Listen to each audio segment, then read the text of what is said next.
रूप है उनका। जैसे आजकल परमात्मा के लिए बहुत सारी बातें हैं, परमात्मा के लिए कोई क्या कहते हैं, कोई क्या कहते हैं। तो जैसे आज राजयोग का दूसरा सत्र है, तो राजयोग माना ही आत्मा का पिता परमात्मा के साथ योग, इसको सर्वश्रेष्ठ योग कहते हैं। लेकिन उनसे हमारा योग कैसे लगे? तो जब तक कि हम परमात्मा को नहीं जानेंगे हमारा योग नहीं लग सकता है। और यही कारण है कि आज मनुष्य आत्मा की जो बुद्धि है वो बहुत चीजों से जुड़ी हुई है, किसी का किससे, किसी का किससे। तो आज सही परिचय हम सब परमात्मा क्या जानेंगे। जैसे दिखा रहे हैं इसमें, ईश्वर कौन है, क्या जरूरत है ईश्वर की, क्या मिलेगा ईश्वर से, क्या संबंध है ईश्वर से, क्या ईश्वर ने हमें कुछ दिया है। तो ये सब बातें जो है, ईश्वर कौन है, तो बहुत सारी बातें हमारी बुद्धि में आती है ईश्वर के लिए। कोई किसको याद करते हैं, कोई किसको याद करते हैं। और क्या हमें लगता है कि जरूरत है ईश्वर की। ऐसे भी देखो दुनिया में भी कुछ भी हो, अगर दुख तकलीफ हमारे जीवन में आता है तो सबसे पहले हमें कौन याद आते हैं? ईश्वर याद आते हैं। समझते हैं कि वो दुख हरता सुख करता है, उनको याद करने से हमें सुख की प्राप्ति होगी। लेकिन परिचय नहीं है उनका, उनसे हमारा संबंध नहीं जुड़ा है, तो क्या प्राप्ति होगा, कैसे वो देंगे, वो हमें कुछ मालूम नहीं है। ऐसे हम दूसरे चित्र में देखेंगे।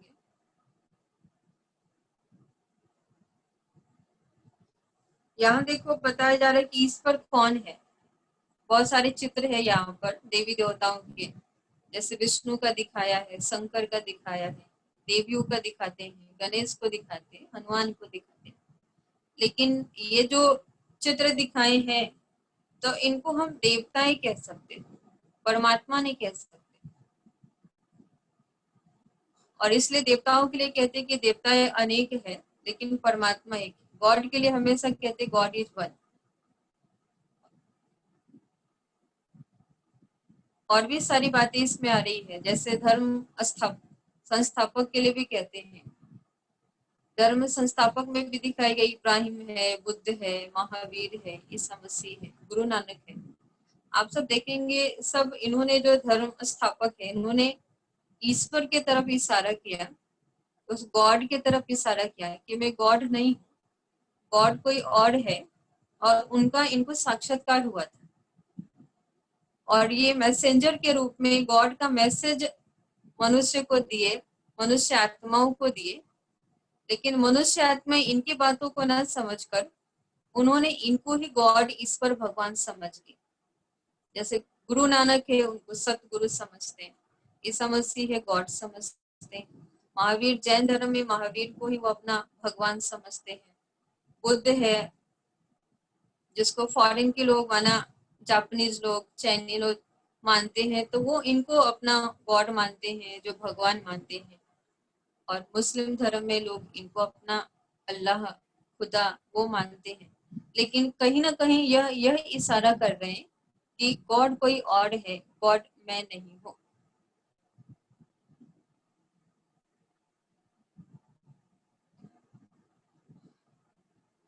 अभी भी वही बातें चल रही कि आखिर ईश्वर कौन है। जैसे शंकराचार्य यहाँ दिखाया गया है, स्वामी नारायण को दिखाते हैं, संत जेवियर को दिखाते हैं, ख्वाजा जो मुसलमानों का है वो दिखाते हैं, और साईं बाबा को दिखाते हैं।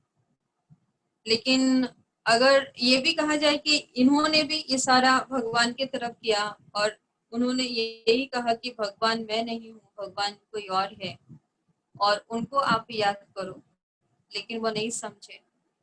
अभी भी यहाँ पर वही बात है, क्या प्रकृति ईश्वर है? वृक्ष को दिखाते हैं, सूर्य को दिखाते हैं, नदियों को दिखाते हैं, अग्नि को दिखाते हैं, प्राणी को दिखाते हैं। तो क्या ये प्रकृति के जो ये 5 तत्व है, जो भी है, प्राणी है, वृक्ष है, तो क्या ये ईश्वर हो सकते हैं? हम मानते हैं, हमारे दिल में आता है कि ये ईश्वर हो सकते हैं।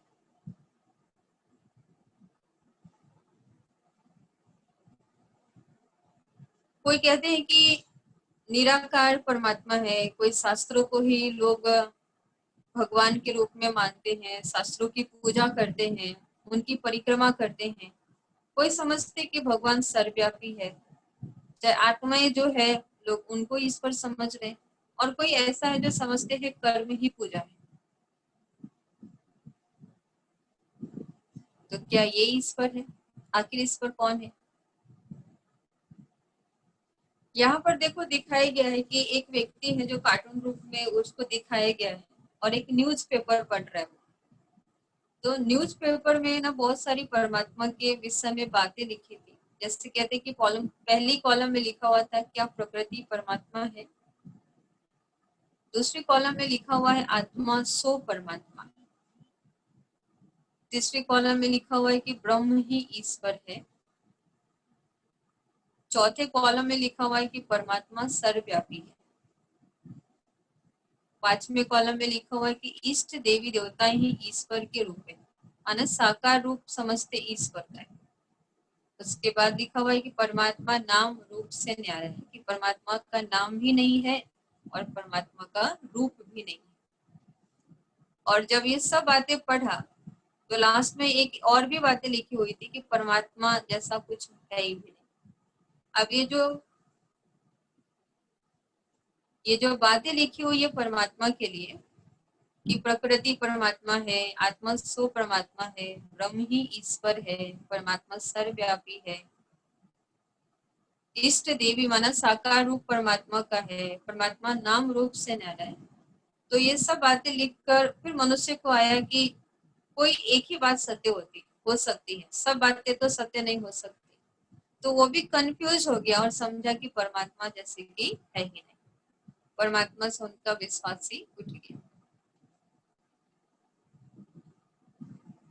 उसके बाद हम दूसरे कॉलम में दूसरे चित्र में देख रहे हैं कि जैसे कहते हैं कि 5 अंधा व्यक्ति था और उसको कहा गया कि हाथी घर जाओ और हाथी को देख कर आओ कि हाथी कैसा है। तो 5 अंधे व्यक्ति हाथी घर जाते हैं और हाथी को देखते हैं।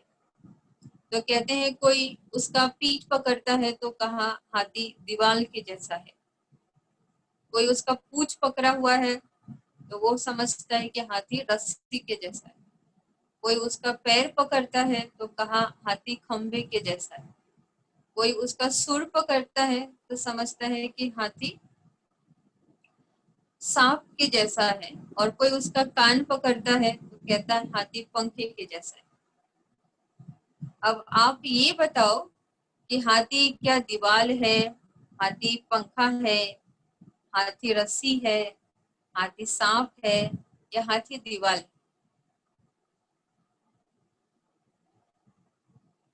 तो ये जो 5 बातें हैं हाथी के लिए, तो क्या ये हाथी ऐसा हो सकता है?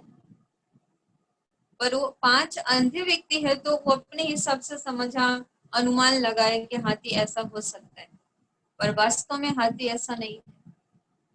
तो आज परमात्मा की जो बातें हैं, परमात्मा का सही परिचय आज मनुष्य नहीं जानते हैं, और जिसने जो कहा परमात्मा के लिए उसको हम मानते आए, समझते हैं कि परमात्मा वही जो 6 बातें लिखी हुई थी कि परमात्मा माना प्रकृति परमात्मा है, आत्मा ही परमात्मा है, परमात्मा सर्वव्यापी है, ब्रह्म ही ईश्वर है, साकार रूप परमात्मा का है, और परमात्मा नाम रूप से न्यारा है। तो जितनी मनुष्य कहते हैं उतनी उनकी बातें होती। तो कहते नहीं कि एक झवेरी जो होते हैं उनके पास एक कसौटी होता है जिस पर वो परख सकते हैं, सोना जो है वो परख सकता है। तो आज भी हम ये 5 बातों की कसौटी देखेंगे कि 5 बातें किसके साथ लागू हो सकता है, और जिसके साथ ये 5 बातें लागू होगी वही परमात्मा हो सकते हैं। तो इसमें देखो हम देख रहे हैं कि परमात्मा कौन हो सकता है। तो पहली बात इसमें बताया जा रहा है कि परमात्मा वही हो सकते हैं जो सर्वज्ञ है। तो इसमें कहते हैं सर्वज्ञ माना सब कुछ जानने वाला। तो सब कुछ जानने वाला है तो मनुष्यों ने समझ लिया कि परमात्मा सबके अंदर की बातों को जानते हैं, माना वो सब कुछ जानते हैं। लेकिन सर्वज्ञ माना वो त्रिकालदर्शी है, त्रिलोकीनाथ है, त्रिनेत्री है, वो त्रिकालदर्शी है, माना आकर वो तीनों कालों का ज्ञान हमें देते हैं, आदि मध्य अंत का ज्ञान देते हैं वो, इसलिए वो त्रिकालदर्शी है। त्रिलोकीनाथ है, माना तीनों लोकों का वो नाथ है,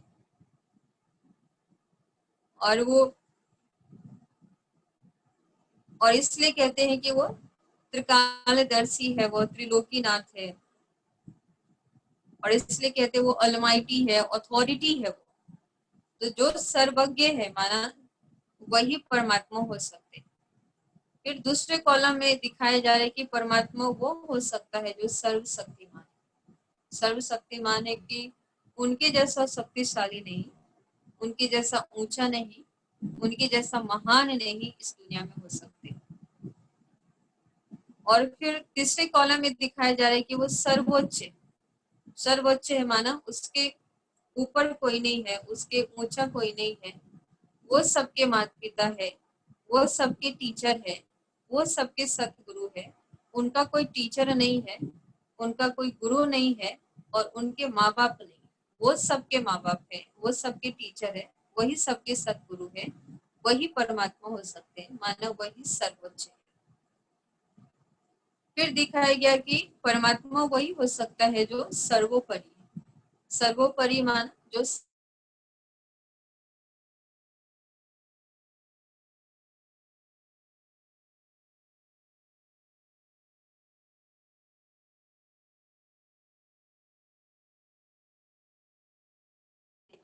न जन्म लेते हैं और ना ही उनका मृत्यु होता है, इस चक्र से वो परे हैं। फिर कहते हैं वो सुख दुख से भी परे, अगर सुख में आते हैं तो दुख भी हो सकता है, तो वो सुख में भी नहीं आते और दुख में भी नहीं आते, और यही कारण है कि वो सबको सुख देते हैं। दोनों चीज से परे है वो, तो सदैव सुख की अवस्था में रहते हैं वो, और इसलिए वो सबको सुख देते हैं वो। पाप और पुण्य के चक्र से भी परे हैं, जो जन्म लेते हैं उनको सब चक्र से पार करना पड़ता है। कभी वो पुण्य आत्मा है तो पाप आत्मा भी बन सकते हैं। तो परमात्मा जन्म मरण के चक्र से है, परे है, पाप पुण्य से परे है, सुख दुख से परे है, इसलिए उनको सर्वोपरि कहते हैं, सर्व से परे है। और उसके बाद दिखाया जा रहा है कि परमात्मा वही हो सकते हैं जो सर्व धर्म माने, माना जिसको सभी धर्म वालों ने माना है वही परमात्मा हो सकते हैं। अब ये देखेंगे कि सभी धर्म वालों ने परमात्मा को कैसे माना है, किस रूप से माना है। तो आप देखो बगल में चित्र आ रहा है कि परमात्मा का जो असली रूप है वो ज्योति बिंदु, कहते परमात्मा का नाम शिव है, रूप है ज्योति बिंदु, और गुणों में वो सिंधु है, मान गुणों में वो सागर है। और इसलिए परमात्मा के लिए कहते कि अगर उनकी महिमा में कि समुन्दर को स्याही बना दो, जंगल को कलम बना दो, धरती को कागज, और साक्षात सरस्वती भी परमात्मा की महिमा लिखेंगी तो भी कम हो जाएगा। तो इतनी परमात्मा की महिमा है। तो आप सब ये चित्र में देख रहे होंगे कि ये परमात्मा का असली रूप है। परमात्मा वास्तव में निराकार है, ज्योति बिंदु है, अविनाशी। माना सत्य वही हो सकता है जो कभी विनाश नहीं हो सकता है, और सिर्फ गॉड ही है जिसके लिए कहते हैं गॉड इज ट्रुथ, माना सत्य ही ईश्वर है। ईश्वर माना उसका कभी विनाश नहीं हो सकता है, उसका कभी खात्मा नहीं हो सकता है, वही चीज सत्य है, माना अविनाशी है। तो ये परमात्मा का वास्तविक रूप है, निराकार ज्योति बिंदु अविनाशी। और परमात्मा का नाम शिव है। शिव नाम का अर्थ है कल्याणकारी, मंगलकारी और सुख करता। अभी देखो जो परमात्मा का दिखाया जा रहा है कि वो परमात्मा जो है, जैसे इधर दिखा रहा है कि संस्कृत के अर्थ में बिंदु, बीज, कल्याणकारी, शुभकारी, मंगलकारी, जो शिव बाबा का जो नाम है, जो ज्योति बिंदु है, बीज है वो, और उनका जो कल्याणकारी, शुभकारी, मंगलकारी, माना शिव नाम का अर्थ है कल्याणकारी, शुभकारी और मंगलकारी। तो परमात्मा जब आते हैं तो सबका कल्याण करते हैं, सुख होता है सबका।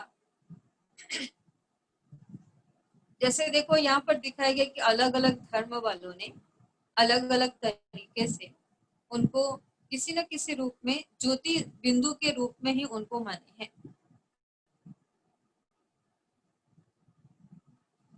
यहाँ पर दिखाया जा रहा है कि परमात्मा की महिमा क्या क्या है। जैसे कहते हैं ना कि समुंदर को स्याही बना दो, जंगल को कलम बना दो, धरती को कागज। तो ये सब परमात्मा की महिमा है कि वो परम शक्तिवान है, पतित पावन है, त्रिलोकी नाथ है, वो सर्व गुणों का सागर है, वो कल्प वृक्ष के बीज है, माना ये मनुष्य सृष्टि रूपी झाड़ का वो बीज है, वो सर्व के मुक्ति दाता है, त्रिकालदर्शी है, सर्व शक्तिमान है। ये सब परमात्मा की महिमा है। दिव्य बुद्धि के दाता है। जब भगवान आते हैं तो वो हमें दिव्य बुद्धि प्रदान करते हैं।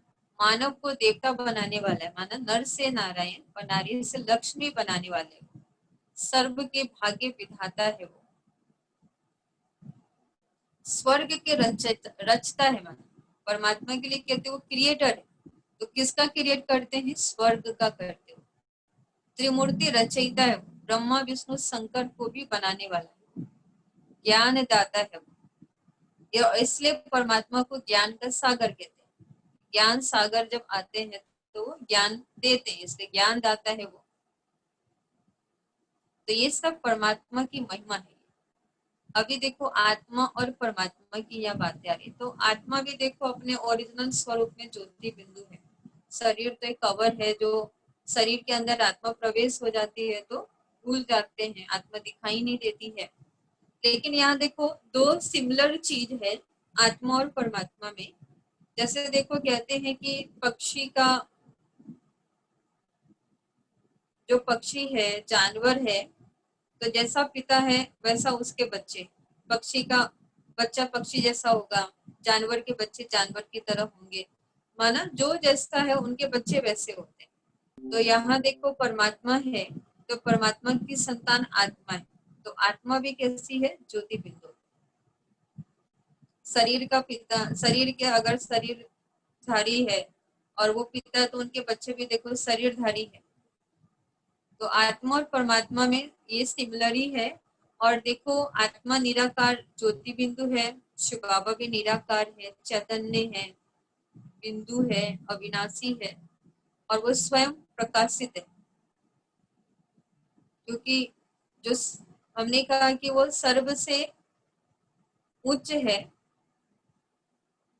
माना वो सबके सदगुरु है, सबके माता पिता है, तो इसलिए कहते हैं कि वो सर्वोच्च श्रेष्ठ है। यहाँ अंतर दिखाया गया है परमात्मा में और आत्मा में अंतर दिखाया गया है। आत्मा ही अनेक है, परमात्मा एक है। आत्मा गर्भ से जन्म लेती है और परमात्मा भी अवतरित होते हैं, आते हैं धरती पर, वो अवतरित होते, गर्भ से जन्म ले लेते। आत्माएं देह को धारण करती इसलिए देहधारी कहलाती है, लेकिन परमात्मा देह से न्यारे है। आत्मा भोगता है, सुख दुख सब भोगती है आत्मा, पाप और पुण्य, लेकिन परमात्मा अभोक्ता है, इन सब चीजों से परे है। आत्मा जन्म मरण के चक्र में आती है, माना पुनर्जन्म लेती है, एक जन्म एक शरीर छोड़ दूसरा लेती है, लेकिन इन सब चक्रों से परमात्मा परे, माना जन्म मरण के चक्र से वो परे। तो ये अंतर है आत्मा और परमात्मा में कि आत्मा अनेक है, परमात्मा एक है। आत्मा गर्भ से जन्म लेती है, परमात्मा अवतरित होते हैं। आत्मा देहधारी बनती है, परमात्मा देह से न्यारे है।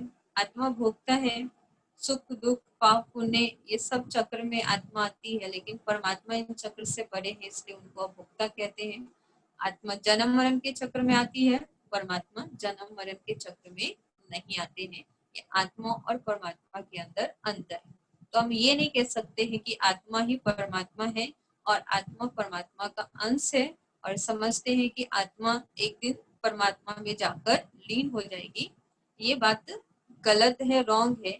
आत्मा अलग है, परमात्मा अलग है।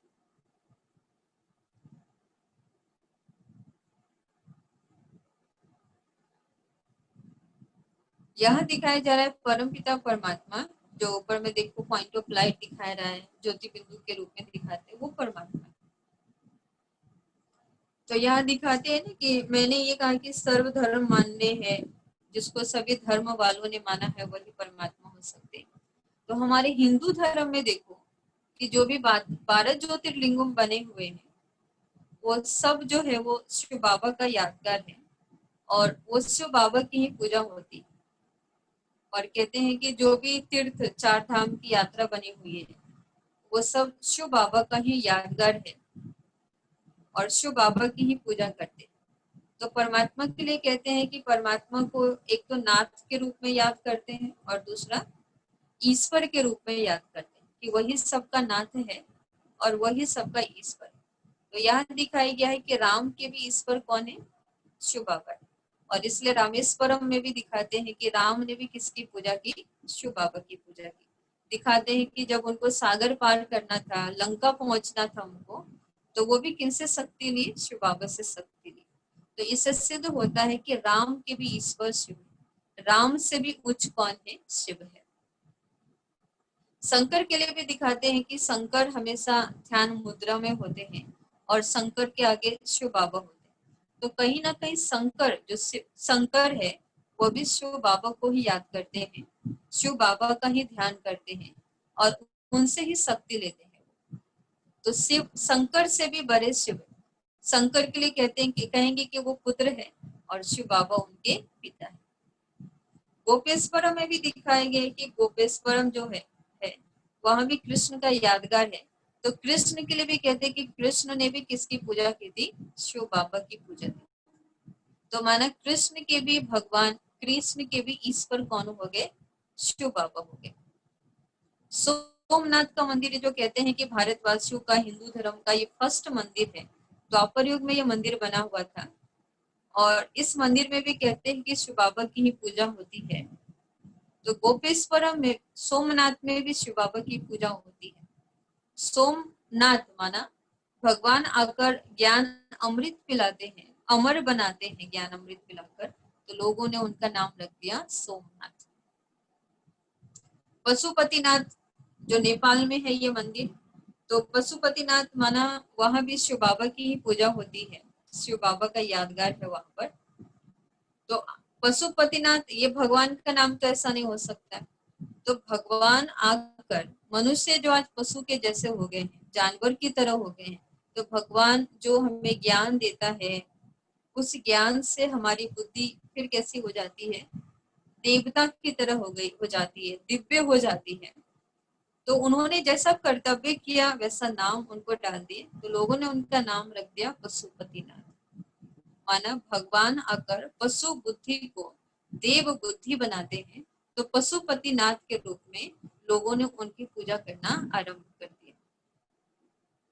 अमरनाथ दिखाते कि अमरनाथ में भी शिव बाबा का ही यादगार है, वहां भी शिव बाबा की ही पूजा होती है। तो भगवान आकर हमें अमर कथा सुनाते हैं और ये अमर कथा से हम अमर पुरी के मालिक बनते हैं, तो लोगों ने उनका नाम रख दिया अमरनाथ।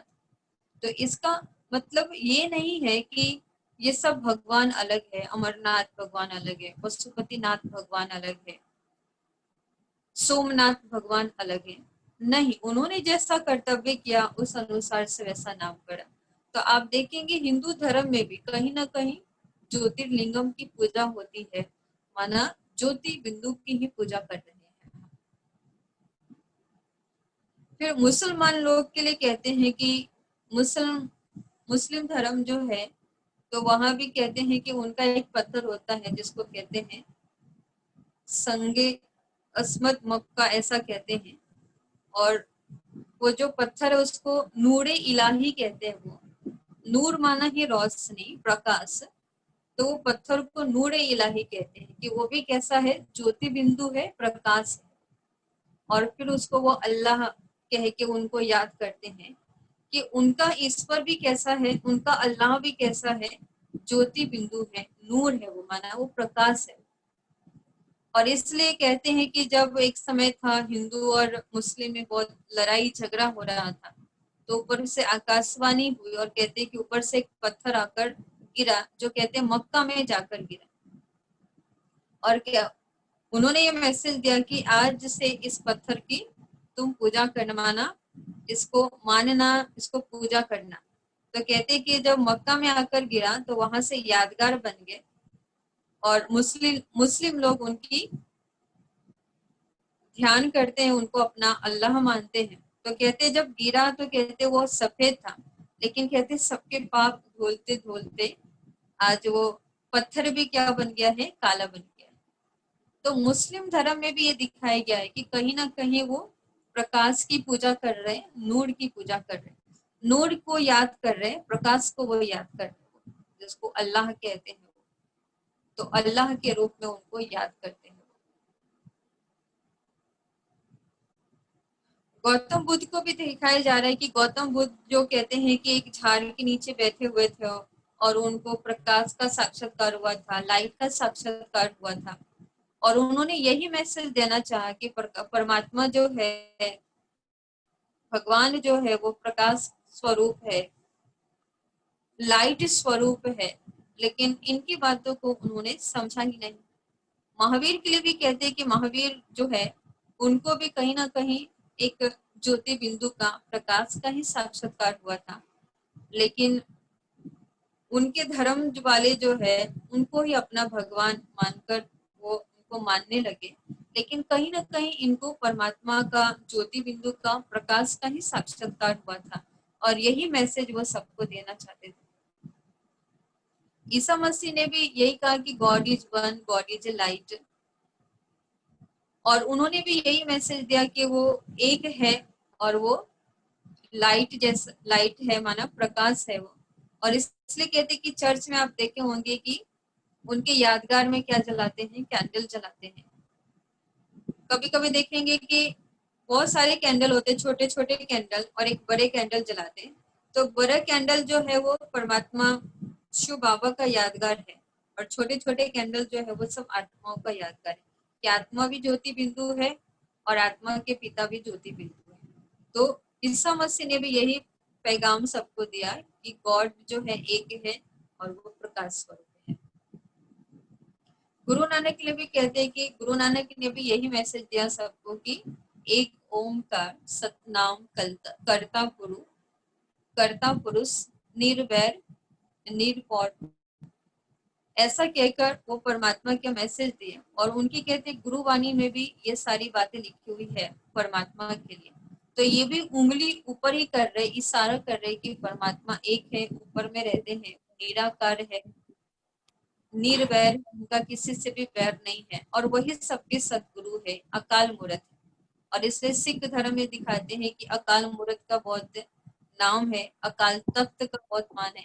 तो अकाल मूर्त, अकाल तख्त जो है वो एक परमात्मा ही है, क्योंकि अगर शरीर हम लिए हैं तो शरीर तो नासवर है, आज नहीं तो कल समाप्त हो जाएगा, लेकिन परमात्मा के लिए कहते हैं कि वो जन्म मरण के चक्र से न्यारे।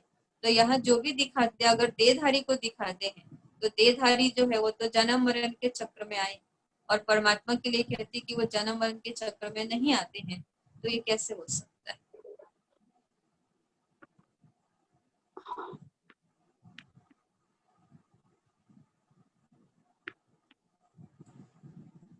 पहले भी हम ये जान चुके हैं कि उनकी विशेषताएं। तो कहते कि किसी न किसी धर्म, जो सभी सर्व धर्म माने हैं, तो सभी धर्म वालों ने कहीं ना कहीं किसी न किसी रूप में वो किसकी पूजा की, किसको माने, वो ज्योति बिंदु को ही माने।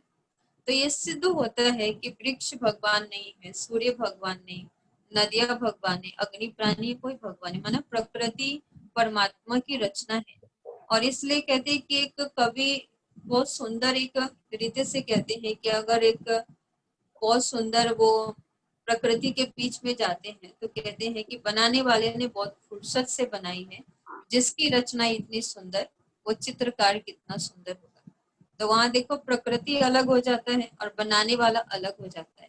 तो प्रकृति के लिए हमेशा कहते हैं कि प्रकृति रचना है, प्रकृति के लिए कहते हैं परिवर्तनशील है, और परमात्मा के लिए कहते हैं वो क्रिएटर है, रचयिता है वो। और प्रकृति रचयिता परमात्मा की ही ये रचना है। तो इससे सिद्ध होता है कि प्रकृति परमात्मा नहीं है, परमात्मा कौन है? निराकार ज्योति बिंदु है। परमात्मा शिव देवी देवताओं के भी आराध्य हैं। तो हम पहले चित्र में भी समझे कि सब किसी न किसी रूप में वो शिव बाबा की पूजा करते हैं, चाहे राम के लिए कहो, नारायण के लिए कहो, गणेश के लिए कहो, कृष्ण के लिए कहो। देवियों को भी दिखाते कि देवियां जो है वो कहाँ से उत्पन्न हुई है, शिव से उत्पन्न हुई। जब जब कहते हैं कि धरा पर जब आपत्ति आई है, विपदा आई है, असुर बढ़े हैं, तो देवियों का अवतार होता है और वो देवियां उनका संहार करती। पर देवियों को भी दिखाते कि देवियां कहाँ से उत्पन्न हुई है, शिव से उत्पन्न हुई है। तो देवी को भी बनाने वाले कौन है? शिव बाबा है, वो परमात्मा है। तो देहधारी कभी परमात्मा नहीं हो सकते हैं। देहधारी देवता हो सकते हैं, परमात्मा नहीं हो सकते। मानव भगवान और देवता में अंतर है। देवताओं को अपना शरीर है, भगवान को अपना शरीर नहीं है। वो निराकार है, ज्योति बिंदु है। आज तक हम यही समझते आए हैं कि सब जो है देवी देवता ये सब भगवान है, लेकिन नहीं। इस नाम के अर्थ को हमें समझना पड़ेगा कि भगवान और देवता में अंतर। इसलिए कहते कि परमात्मा, परमात्माओं नहीं कहते। देवता के लिए कहते देवताओं। देवता अनेक है, परमात्मा एक है। फिर देखो यहाँ पर ये भी बताएगी कि परमात्मा कोई पद, डिग्री व उपाधि नहीं है। आत्मा परमात्मा का वंश है, ना कि अंश है। वो आत्मा की तुलना परमात्मा से बराबर की नहीं जा सकती। तो ये राइट बात है कि परमात्मा कोई डिग्री नहीं जिससे हम उपलब्ध कर लें। जैसे देखो घर में है, माँ बाप है, बच्चे। तो माँ बाप, बच्चे जो है वो माँ बाप नहीं बन सकते, माँ बाप के जैसा बन सकते, उनके जैसा गुण धारण कर सकते हैं, उनकी विशेषताओं को अपने जीवन में धारण कर सकते हैं, उन जैसा बन सकते हैं। पर वो माँ बाप का टाइटल नहीं ले सकते। कभी कभी देखो कि अगर घर में माँ बाप नहीं है, किसी कारण से वो उनकी मृत्यु हो गई है और घर में सिर्फ बच्चे ही है, माना भाई बहन ही है, तो जो बड़ा भाई है वो सब माँ बाप के जैसा करके उनको दे सकते हैं। लेकिन उनके भाई बहन जो है, छोटे भाई बहन, उनको पिता नहीं कह सकते कि आप मेरे पिता हो। ये कह सकते कि आप पिता के समान हो, लेकिन पिता की डिग्री नहीं दे सकते, टाइटल नहीं दे सकते। तो आत्मा परमात्मा कभी नहीं बन सकती। परमात्मा के जैसा गुण कर्तव्य को धारण कर सकते हैं, परमात्मा के जैसा वो समानता अपने अंदर ला सकते हैं, लेकिन परमात्मा नहीं बन सकते। परमात्मा सदैव एक ही है और वो एक ही रहेंगे। लेकिन आजकल ये मान्यता है और कहते हैं कि आत्मा परमात्मा है, आत्मा परमात्मा में जाकर लीन हो जाती है। यहाँ देखो परम धाम को दिखाया गया है, जहाँ स्वयं परमात्मा रहते हैं और परमात्मा के साथ हम सब आत्माएं रहते हैं। तो इसमें दिखाया गया कि ब्रह्म सब हम आत्माओं का घर है। लेकिन आज लोगों ने ये समझ लिया कि ब्रह्म ही ईश्वर है। तो ब्रह्म ईश्वर नहीं है, लेकिन ब्रह्म में रहने वाला ईश्वर अलग है। तो लोगों की एक मान्यता है, कहते हैं जितनी लोग उतनी बातें, जितने मुख उतनी बातें। तो सब अपने अपने तरीके से परमात्मा का परिचय दिए। तो किसने कह दिया कि ब्रह्म ईश्वर है। तो साधु संत कहते हैं कि ब्रह्म ईश्वर है, और साधु संत अगर मर जाते तो कहते वो पार ब्रह्म में जाकर लीन हुए। तो कहते हैं आत्मा कब विनाश नहीं होता, आत्मा कभी मरती नहीं है। एक शरीर छोड़ दूसरा वो यहाँ ही रहती है। अभी कोई भी ऊपर नहीं जा सकता है और ऊपर गए नहीं है। अभी देखो यहाँ क्वेश्चन आ रहा है कि परमात्मा कहाँ है। जैसे कहते हैं कि परमात्मा सर्वव्यापी। जैसे एक कॉलम में लिखा था ना, वो व्यक्ति न्यूज़पेपर पढ़ रहा और एक कॉलम में लिखा हुआ है कि परमात्मा सर्वव्यापी है। तो देखो जैसे भक्त लोग हैं, वो भगवान को याद कर रहे और कहते हैं हे प्रभु जी मुझे दर्शन दो, ऐसा वो कह रहा है। तो अगर परमात्मा सर्वव्यापी है, कण कण में है, पत्ते पत्ते में है, हर मनुष्य के अंदर है, घट घट में है, तो फिर क्यों कह रहा है कि हे प्रभु जी मुझे दर्शन दो। और उसको याद करने की क्या जरूरत है, उनको पूजा करने की जरूरत है क्यों है? क्योंकि उसके अंदर ही भगवान बैठा हुआ है, मनुष्य के अंदर ही भगवान है और वो तो भगत है। तो फिर उसको भगवान को याद करने की क्या जरूरत है, क्योंकि उसके अंदर भगवान है। तो हमें लगता है कि मनुष्य के अंदर भी भगवान है।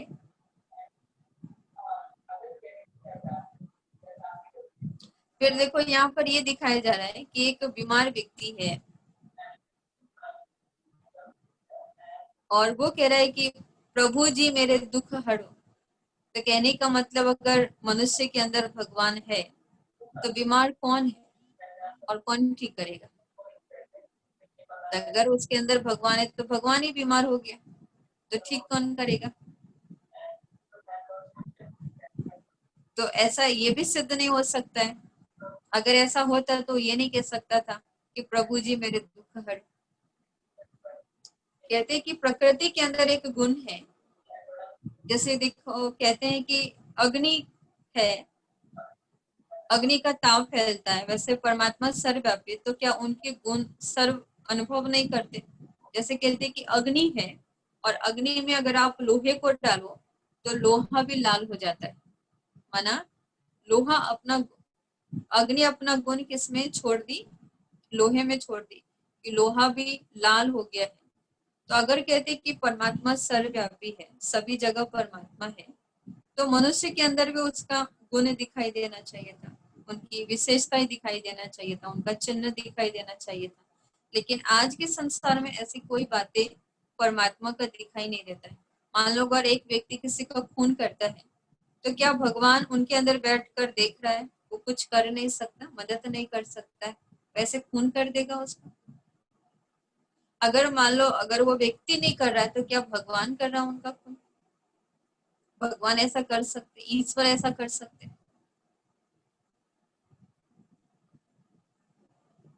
जैसे आजकल देखो दुनिया में बहुत सारे ऐसे केसेस चल रहे हैं, दुख बढ़ते जा रहा है, पाप बढ़ते जा रहा है, तो क्या परमात्मा ऐसा कर्म कर सकता है? ऐसे पाप कर्म कर सकते हैं, ऐसे भ्रष्ट कार्य कर सकते हैं वो? फिर दिखाते हैं कि जितने भी जीव जंतु है, कीड़े मकोड़े हैं, सांप टिंडल बिच्छू, ये सब है, इस सब के लिए कहते हैं कि सबके अंदर परमात्मा है। और उसमें भी दिखाया गया है कि जानवरों में भी देखो एक दूसरे का वो शिकार करता है, अगर कुत्ता है तो बिल्ली को खा जाता है, बिल्ली है तो वो चूहे को खाता है। तो ये सब क्या परमात्मा ऐसा कर सकते हैं? तो इससे भी सिद्ध होता है कि परमात्मा सर्वव्यापी नहीं है। जैसे गीता में देखो ये वर्ण वर्णन किया गया है गीता में कि यदा यदा ही धर्मस्य ग्लानि, कि जब जब इस भारत में, इस धरती पर जब अति धर्म ग्लानि का समय होता है, तब मैं इस सृष्टि पर अवतरित होता हूँ। तो इससे ये सिद्ध हो रहा है कि जब धर्म ग्लानि का समय होता है, जब बहुत पाप बढ़ जाता है दुनिया में, तब भगवान इस सृष्टि पर अवतरित होते हैं। और परमात्मा, इसका मतलब ये है कि परमात्मा कहीं नहीं है, कोई मनुष्य के अंदर नहीं, जानवर के अंदर नहीं, जीव जंतु के अंदर नहीं है। अगर होता तो उनके द्वारा परमात्मा के गुण भी दिखाई देने चाहिए। परमात्मा को देखो लोगों ने सर्वव्यापी क्यों कहा है? एक तो डर के कारण और दूसरा प्यार के कारण। तो प्यार के कारण कहते हैं कि मीरा जो थी वो इतना प्यार में मगन थी कि उसको सब जगह कौन दिखाई देता था? कृष्ण दिखाई देता था। तो लोगों ने एक मान्यता बना दिया कि परमात्मा सर्वव्यापी, मुझे जैसे कोई कृष्ण के भगत है तो कहते हैं मैं जिधर देखता हूँ मुझे कृष्ण ही कृष्ण दिखाई देते। तो ये भावना है। तो भावनात्मक रूप से लोगों ने कह दिया कि भगवान सर्वव्यापी है। और दूसरा एक डर के कारण उन्होंने सर्वव्यापी का ज्ञान उठाया। जैसे कहते हैं कि जब द्वापर युग खत्म होने वाला था और कलयुग का आरंभ होने वाला था, तो द्वापर युग के ऋषि मुनियों के लिए कहते हैं कि वो आने वाले समय को पहचानते थे, आने वाले युग को वो जानते थे कि कलयुग माना ही पाप की दुनिया, अधर्म की दुनिया। तो जो कलयुग में आने वाले मनुष्य होंगे वो पाप कर्म ना करे, भ्रष्ट कर्म ना करे, तो उनको डराने के लिए उन्होंने ये कहा कि हे मनुष्य, तुम ऐसा मत समझो कि तुम्हें कोई नहीं देख रहा है, तुमको देखने वाला ईश्वर है। तो इस बात को लोगों ने सर्वव्यापी के रूप में उठा लिया कि तुमको देखने वाला ईश्वर है, माना सब जगह कौन है? ईश्वर। लेकिन उनके कहने का मतलब क्या था कि अगर मैं ऐसा कहूंगा मनुष्य को तो इस डर से वो पाप कर्म नहीं करेंगे। लेकिन उन्होंने पाप कर्म करना तो नहीं छोड़ा, लेकिन भगवान को ही लोगों ने क्या बना दिया, सर्वव्यापी बना दिया। लेकिन परमात्मा सर्वव्यापी नहीं। जैसे देखो, आज देखो अगर सर्वव्यापी है तो जानवर अगर कोई चीज को जूठा कर देता, मानो बिल्ली घर में आई है और उसने दूध को जूठा किया, वो दूध हम पीते हैं? नहीं पीते ना, फेंक देते, वो तो प्रसाद हो गया, हमें पी लेना चाहिए। तो परमात्मा सर्वव्यापी नहीं है। अभी इसमें दिखाया गया है कि परमात्मा का निवास स्थान कहाँ है, परमात्मा रहते कहाँ है। अगर वो सर्वव्यापी है तो परमात्मा का निवास स्थान माना यहाँ इस धरती पर ही है। लेकिन अभी हमने बताया कि परमात्मा सर्वव्यापी नहीं है, परमात्मा सभी जगह नहीं है। परमात्मा का एक ही निवास स्थान है जिसको कहते हैं परलोक, निराकारी लोक, परम धाम कहते हैं। ये परमात्मा का निवास स्थान है, जो कहते हैं सूरज चांद से भी पार।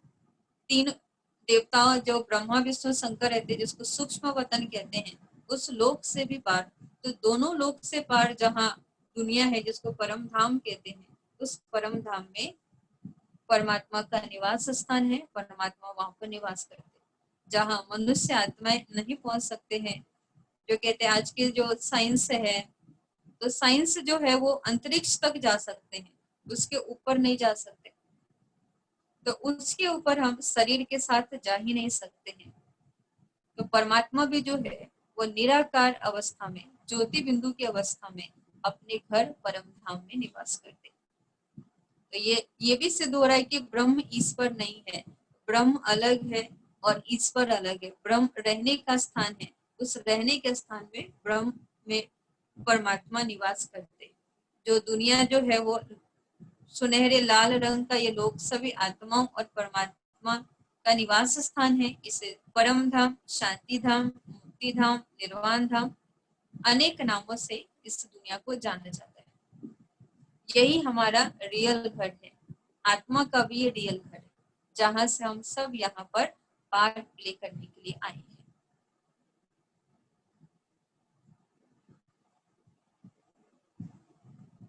नीचे ये भी बताया जा रहा है कि परमात्मा सर्वशक्तिमान है परंतु सर्वव्यापी नहीं। जैसे देखो सूर्य को दिखाते हैं कि जो सूर्य है, सूर्य एक ही है, लेकिन सारी दुनिया में उसकी रोशनी। अगर मान लो हमारा घर है और सूरज की किरणें हमारे घर में आई है, तो हम ये कहते हैं ना कि सूर्य की किरणें आ रही। ऐसा तो नहीं कहते कि सूर्य हमारे घर में आ गया, ऐसा कहते हैं हम? नहीं कहते ना। तो परमात्मा के लिए भी कहते हैं कि वो प्रकाश स्वरूप है, सूर्य के समान है वो। तो परमात्मा एक ही है, लेकिन उनके जो गुण कहते हैं, उनके जो विशेषताएं हैं, उनकी जो शक्ति है, वो चहुओर फैली हुई है। और इसलिए कहते हैं कि वो सर्वशक्तिमान है पर सर्वव्यापी नहीं है।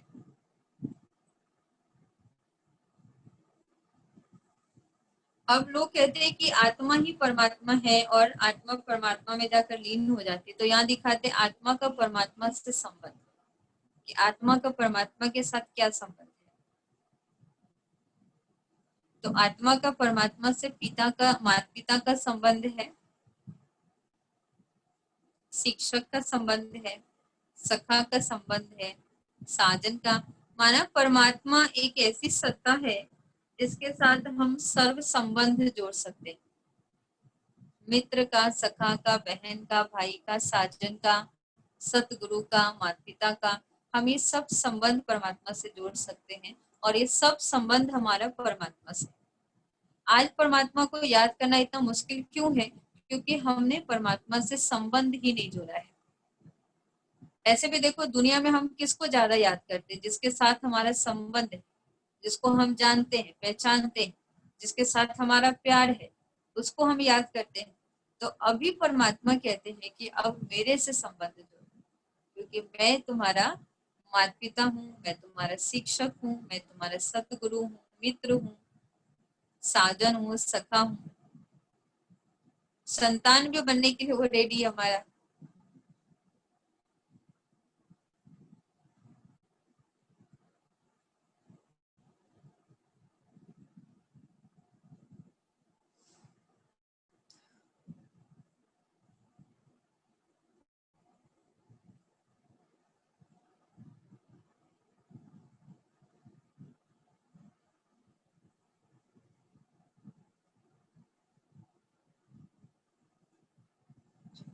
तो ये जो हम अभी 5 बातें हमने जाना कि परमात्मा प्रकृति को भी परमात्मा नहीं कह सकते हैं, आत्मा परमात्मा नहीं है, आत्मा परमात्मा की संतान है, अंश नहीं है उसकी, उनके वंश है हम।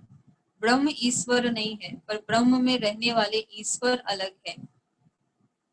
फिर परमात्मा सर्वव्यापी नहीं है। तो ये सब बातें जो है वो किसके साथ लागू हो रही है?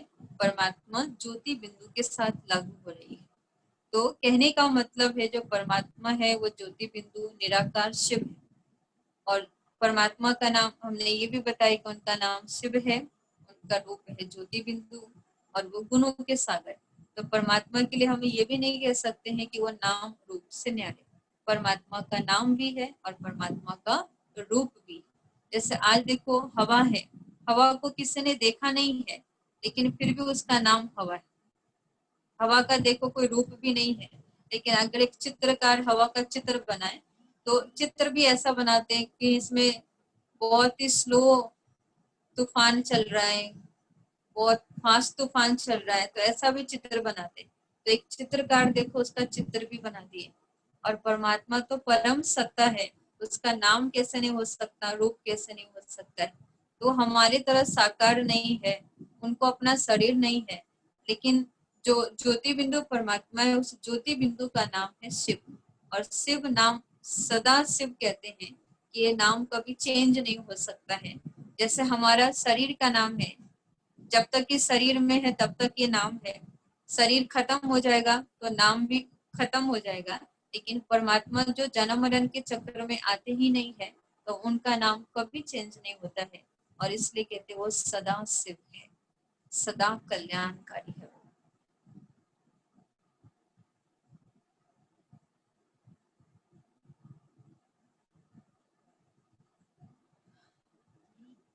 आजकल देखो, आज तक हम यही समझते आए हैं कि शिव और शंकर जो है वो दोनों एक ही है, चाहे शिव कहो चाहे शंकर कहो, एक कहीं दो नाम, लेकिन दोनों के अलग अलग नाम है। शिव बाबा अलग है और शंकर अलग।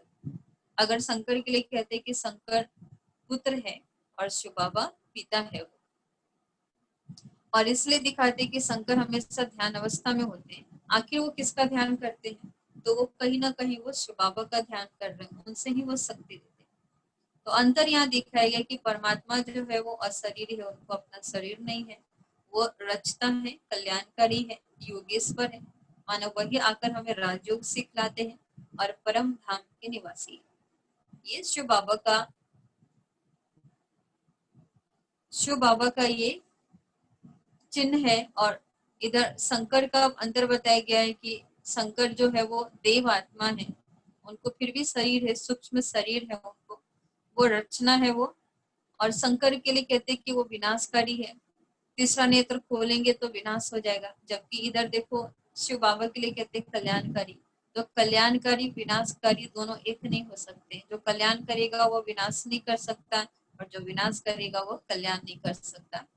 यह योगी दिखाते हैं, योगेश्वर है, उनको योग करने की जरूरत नहीं है, योग सिखलाने वाले हैं। पर शंकर को दिखाते हैं कि वो योग कर रहे हैं। और शंकर का निवास स्थान अलग दिखाते हैं, जैसे शिव बाबा का निवास स्थान परम धाम दिखाते हैं और शंकर का निवास स्थान सूक्ष्म वतन दिखाते हैं।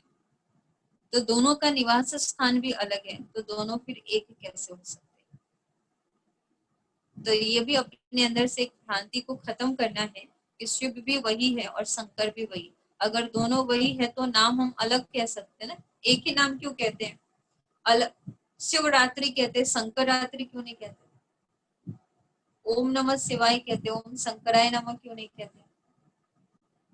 तो माना शिव अलग है, शंकर अलग है।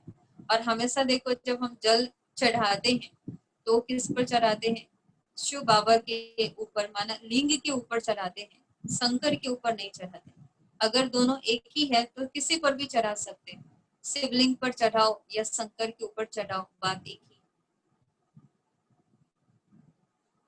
तो आज ये परमात्मा का परिचय है कि परमात्मा जो है वो निराकार है, ज्योति बिंदु है, वो सर्व के पिता है, वो सर्वव्यापी नहीं है, वो नाम रूप से न्यारा नहीं है वो।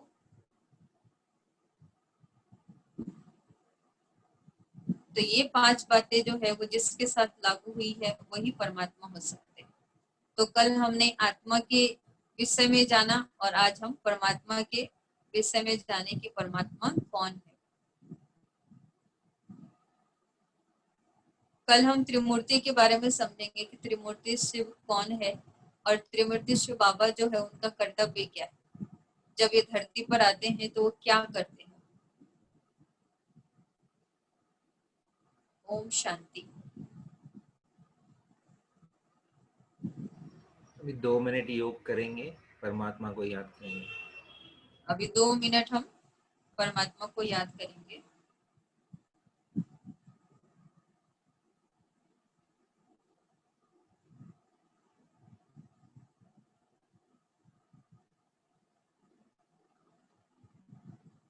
आप गीत बजा रहे हैं?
ओम शांति।